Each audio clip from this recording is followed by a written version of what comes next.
TV কেনার সময় LED TV কিনবেন নাকি কিউ এলইডি টিভি কিনবেন, এইটা নিয়ে অনেকেরই কনফিউশন থাকতে পারে। কারণ এখন মার্কেটে এলইডি টিভির তুলনায় কিউ এলইডি টিভির জনপ্রিয়তা কিন্তু আস্তে আস্তে করে বাড়ছে।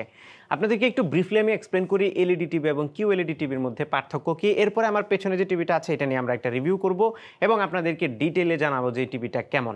এখন কিউ এলইডি এবং এলইডির মধ্যে একটা বেসিক পার্থক্য হচ্ছে এই দুইটাই কিন্তু LED TV, just QLED টিভিতে কোয়ান্টাম ডট নামে একটা টেকনোলজি ব্যবহার করা হয়। এলইডি টিভি যেভাবে কাজ করে সেটা হচ্ছে একটা ব্যাকলাইট থাকে, ইউজুয়ালি হোয়াইট কালারের একটা ব্যাকলাইট থাকে এবং সেটাকে 3টা কালার ফিল্টারের মাধ্যমে ফিল্টার করে দেন রেড গ্রিন ব্লুতে কনভার্ট করা হয় এবং সেই কালারটা আমরা দেখতে পাই।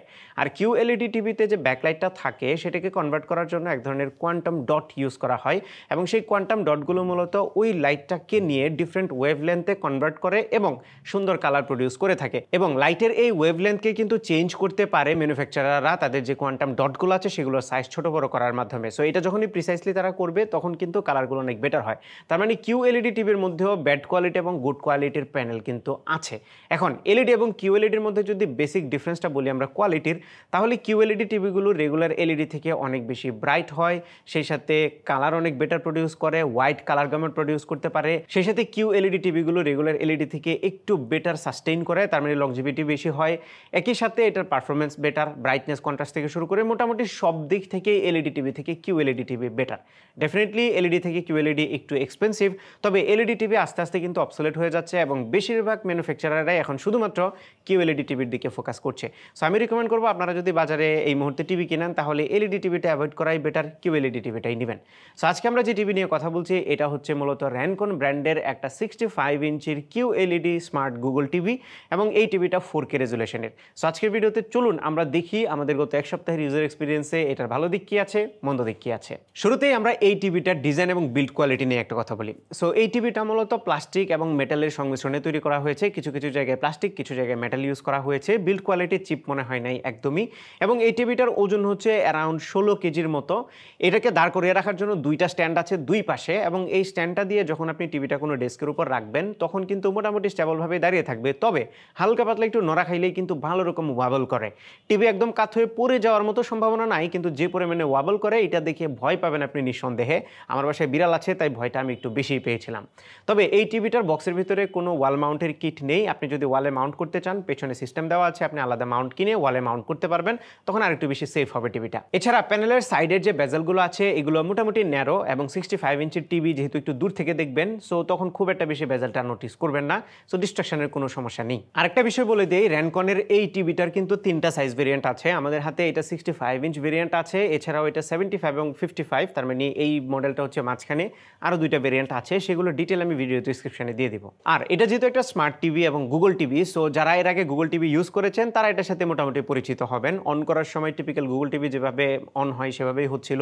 ইউআইতে যে ইন্টারফেসটা আছে সেটাও গুগল টিভির টিপিক্যাল ইউআই। টিভিতে বেশ কিছু ইউএসফুল অ্যাপ অলরেডি দেওয়া আছে এবং আপনি চাইলে আরও থার্ড পার্টি অ্যাপ ডাউনলোড করতে পারবেন। এটাতে প্লে স্টোর সাপোর্ট করে এবং প্লে স্টোরে যেসব টিভি সাপোর্টেড অ্যাপ আছে সেগুলো আপনি এটাতে ডাউনলোড করতে পারবেন। স্পিকিং অফ ইউজফুল অ্যাপস যেগুলো আমরা টিভিতে সচরাচর ব্যবহার করি, যেমন নেটফ্লিক্স, অ্যামাজন প্রাইম, ইউটিউব, সেই সাথে ডিজিটাল ভিডিও প্লেয়ার থেকে শুরু করে একটা ওয়েব ব্রাউজার আছে, আরও বেশ কিছু অ্যাপ্লিকেশন আছে যেগুলো আপনার জন্য এনাফ, মানে থার্ড পার্টি অ্যাপ ছাড়াই মোটামুটি টিভিটা ইউজ করতে পারবেন। স্পিকিং অফ ইউআই, এই ইউআইয়ের পারফরমেন্স নিয়ে কথা বলার আগে আপনাদেরকে একটু এটার হার্ডওয়্যারটা নিয়ে বলে দেই। সো এটাতে 2GB র্যাম ইউজ করা হয়েছে এবং 8GB হচ্ছে ইন্টারনাল স্টোরেজ। এটাতে অ্যান্ড্রয়েড 14 আছে এবং এইটার যে এসওসি বা র্যাম রমের যে ভেরিয়েন্ট আছে এইটা দিয়ে আমাদের কাছে মনে হয়েছে পারফরমেন্সটা মিডিওকর ছিল, লাইক খুব ভালো পারফরমেন্স দিচ্ছিল না আর একেবারে যে খারাপ ব্যাপারটা সেরকমও ছিল না।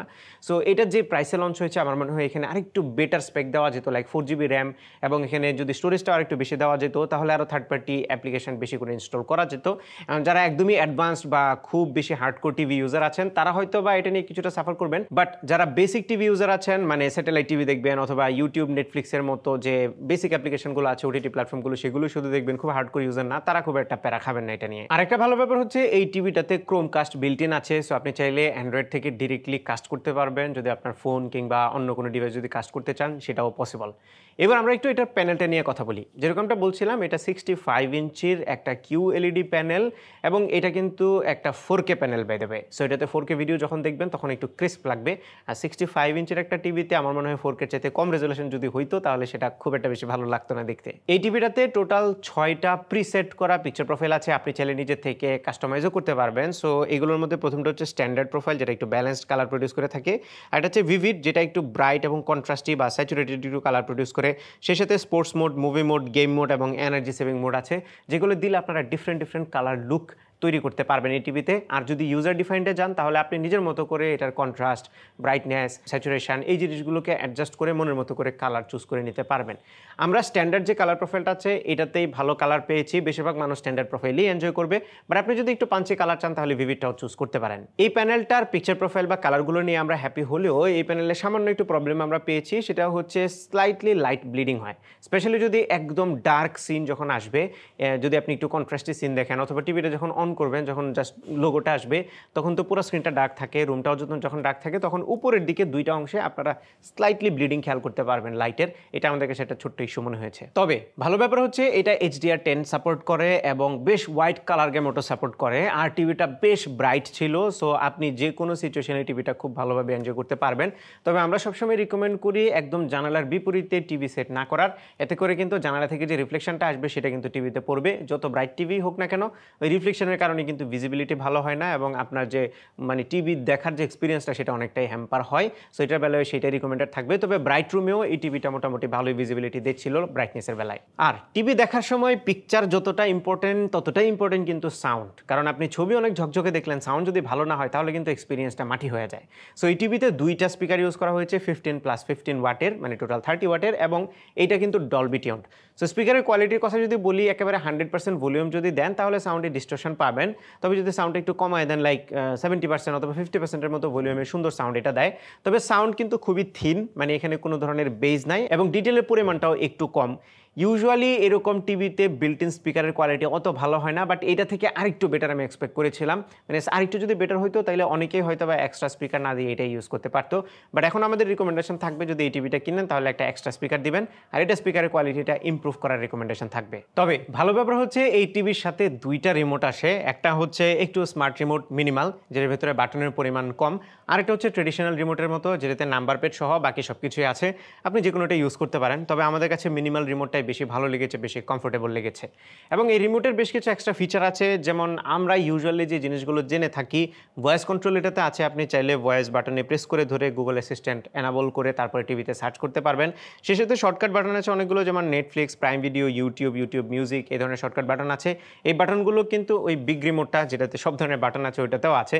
সো আপনারা যারা ট্রেডিশনাল টিভি এক্সপিরিয়েন্স চান, লাইক স্যাটেলাইট টিভি যারা ব্যবহার করবেন তারা হচ্ছে এই বড় রিমোটটা ইউজ করতে পারেন, আর যারা জাস্ট স্মার্ট টিভি হিসেবে ব্যবহার করবেন তারা ছোটটা ইউজ করতে পারেন। এটাতেও কিন্তু চ্যানেল সুইচিং এর অপশন আছে, বাট একটু মিনিমাল। আরেকটা জিনিস বলে দিই, এই রিমোটগুলো কিন্তু বোথ আইআর এবং ব্লুটুথ দুইটাই সাপোর্ট করে থাকে, বাট আপনি যদি আইআর ইউজ করেন তাহলে অত ভালো এক্সপিরিয়েন্সটা পাবেন না। আমরা রিকমেন্ড করব ব্লুটুথ হিসেবে ইউজ করার জন্য, বাট বাই ডিফল্ট এটা কিন্তু ব্লুটুথে কানেক্টেড থাকে না। আপনি কি হোম বাটন এবং ব্যাক বাটনে প্রেস করে ধরে রেখে এটা পেয়ারিং মোডে নিয়ে তারপরে কানেক্ট করতে হবে। পেয়ারিং মোডে নিলে অটোমেটিক্যালি কানেক্ট হয়ে যায়। স্পিকিং অফ ব্লুটুথ, এটাতে ব্লুটুথ 5.1 আছে, সো কানেক্টিভিটি মোটামুটি স্মুথ ছিল। ডুয়েল ব্যান্ড ওয়াইফাইও আছে, সো ইন্টারনেট কানেক্টিভিটিতেও আমরা কোনো ধরনের প্রবলেম ফেস করি নাই। তবে আপনার ওয়াইফাই রাউটার যদি অনেক দূরে হয় বা ওয়াইফাই কানেক্টিভিটি নিয়ে যদি আপনি ইস্যু ফেস করেন তাহলে ডিরেক্টলি আপনি কিন্তু ল্যান বা ইথারনেট ইউজ করতে পারেন ইন্টারনেট কানেক্ট করার জন্য। এর বাইরেও দরকারি সব ধরনের পোর্টস এটাতে আছে, যেমন এটাতে HDMI আছে 3টা, 2টা ফুল সাইজের USB আছে, সেই সাথে 3.5 মিলিমিটার অডিও জ্যাক আছে, অপটিক্যাল আউট পোর্ট আছে, সেই সাথে মিনি AV ইন আছে এবং টিভি, স্যাটেলাইট টিভি যে কানেকশন সেটার অপশন আপনারা পেয়ে যাবেন। আরেকটা ভালো ব্যাপার বলে দিই, এটা যে HDMI পোর্টগুলো আছে এগুলো কিন্তু CEC সাপোর্টেড, তার মানে কনজিউমার ইলেকট্রনিক্স কন্ট্রোল। আপনি যদি এটাতে অন্য কোনো ডিভাইস লাগান, আলাদা কোনো টিভি বক্স কিংবা অন্য কোনো ডিভাইস যদি কানেক্ট করেন, যেমন কোনো গেমিং কনসোল যদি কানেক্ট করেন, তাহলে সেটা কিন্তু এই টিভি থেকে অটোমেটিক্যালি পাওয়ার অন অফ হবে, তার মানে এই টিভিটা সেটাকে কন্ট্রোল করতে পারবে। আমরা ভিডিওর একদম শেষের দিকে চলে এসেছি এবং এখানে আপনাদেরকে একটা জিনিস বলে দিই কনক্লুশনে যাওয়ার আগে, সেটা হচ্ছে র্যানকনের এই টিভিটাতে কিন্তু আপনারা 4 ইয়ার্স প্যানেল ওয়ারেন্টি পেয়ে যাবেন। এবার আপনাদেরকে এই টিভির প্রাইসটা একটু বলে দিই। র্যানকনের যে অফিসিয়াল ওয়েবসাইট আছে সেখানে এই টিভিটার প্রাইস দেওয়া হয়েছে 99,900 টাকা, বাট র্যাঙ্কস ইমার্টে আপনারা এই টিভিটা এখন 70,000 টাকায় পেয়ে যাবেন, মানে বড় একটা ডিসকাউন্ট পাচ্ছেন। তারপরেও প্রাইসটা নিয়ে আপনারা যদি শিওর হতে চান তাহলে ভিডিও ডিসক্রিপশনে আমরা ডিটেল দিয়ে দেবো, লিঙ্কও দিয়ে দেবো, তখন গিয়ে আপনারা একটু দেখতে পারেন, কারণ ভিডিওটা যদি আপনারা পরে দেখেন তখন হয়তো প্রাইসটা আরও আপডেট হতে পারে। সো এক্সাক্ট প্রাইসটা জানতে হলে ভিডিও ডিসক্রিপশনটা চেক করুন, সেখানে লিঙ্কে গিয়ে আপনারা অ্যাকুরেট প্রাইসটা পেয়ে যাবেন। ওকে, এইবার আমরা একটু অ্যাকচুয়াল কোয়ালিটি নিয়ে কথা বলি এবং ফাইনাল কনক্লুশনটা বলি। ওভারঅল আমাদের কাছে এই টিভিটা ইউজ করতে গিয়ে মোটামুটি ভালোই লেগেছে, তবে কয়েকটা জায়গাতে আমাদের কমপ্লেন আছে। প্রথম হচ্ছে এই টিভিটা প্রচুর পরিমাণে ওয়াবল করে স্ট্যান্ডে রাখলে, সো কিছুটা ভয় পাচ্ছিলাম আমরা। সেকেন্ড হচ্ছে এটা স্পিকারের কোয়ালিটিটা আরেকটু ইমপ্রুভ হতে পারতো। থার্ড হচ্ছে সামান্য একটু ব্যাকলাইট ব্লিডিং আমরা খেয়াল করেছি, এই জিনিসটা না থাকলে ভালো হতো। এই তিনটা জায়গাতে কমপ্লেন। এর বাইরে এটা 4K টিভি, সো খুব শার্প ছিল, কালারগুলো খুবই ভালো ছিল, টিভিটা এনাফ ব্রাইট ছিল এবং টিভির যে অ্যাকচুয়াল বডি বিল্ড কোয়ালিটিটা সেটা ঠিক ছিল, যদি আরেকটু স্লিম হলে বেশি ভালো লাগতো। তো এই ছিল আমাদের আজকের ভিডিও। আশা করি ভিডিওটা আপনাদের ভালো লেগেছে। যদি ভালো লেগে থাকে তাহলে ভিডিওতে একটা লাইক দিবেন, কমেন্ট করে জানাবেন কেমন লাগলো। আপনার ফ্রেন্ডদের সাথে শেয়ার করতে একদমই ভুলবেন না। আমাদের পেজে ফলো এবং চ্যানেলে সাবস্ক্রাইব তো মাস্ট। দেখা হবে পরবর্তী ভিডিওতে। Till then take care. আসসালামু আলাইকুম।